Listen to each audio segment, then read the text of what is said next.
Hey, mambo vipi? Karibu sana, tunaendelea na kujifunza Python Programming Language. Na video hii ya leo tupo katika method nyingine miongoni mwa zile method ambazo tunakwenda kujifunza. Method yenyewe ni sort. Method hii inakuruhusu wewe, inakuwezesha kuweza kupangilia zile element zako katika listi yako katika mpangilio ambao upo rasmi. Mfano, unahitaji kuweza kupangilia katika ascending order, basi utaweza kufanya hivyo. Kwa mfano, acha tutengeneze faili yetu ili tuweze kuoneshana hii method kipi haswa inafanya. Utakapoona mfano, basi utakuwa umeielewa vizuri method hii. Haina shida sana kuweza kuifahamu. So sort.py, na kisha tutengeneze hapa mfano list ya nambari. So nipo na list yangu ya numbers ambayo ni sawasawa square bracket yetu. Tupo na namba moja, okay, lakini tuziweke zichanganyikani, okay?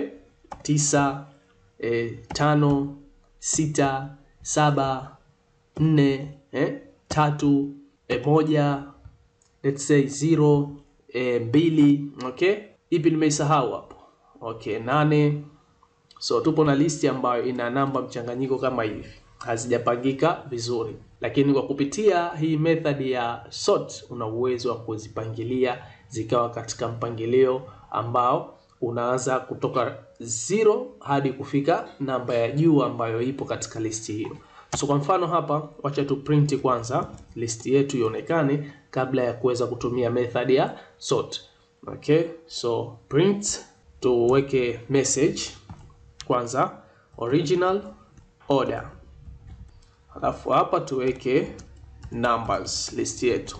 Then sasa tutumie method yetu ya sort. Kama kawaida tunaita list yetu, tunaweka dot ku access method yetu ya sort. Na baada ya hapo hii inakuwa na empty, haina argument yoyote ndani yake. Okay? Then to print, tuweke message kidogo hapa ya kuonesha sorted numbers. Simple kama hivi. So ukiangalia huu mfano hapa, namba zetu ni hizi. Kuna 9, 5, 6, 7, 4, 3, 1, 0, 2, 8, lakini hazipo katika mpangilio uliokuwa ascending order. Sasa kuweza kutumia hii method ya sort, tunaenda kupangilia ianze 0, 1, 2, 3 mpaka ifike 9 ambayo ni namba kubwa. So acha niweze kurun kuonesha itakavyo display. Unaona original order ilikuwa hivi.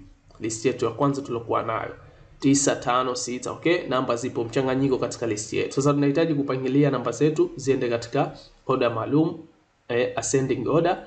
Tukatumia method ya sort na unaona imeanza 0, 1, 2, 3, 4, 5, 6, 7, 8, 9. So hiyo ndio method ya sort inavyoweza kufanya kazi.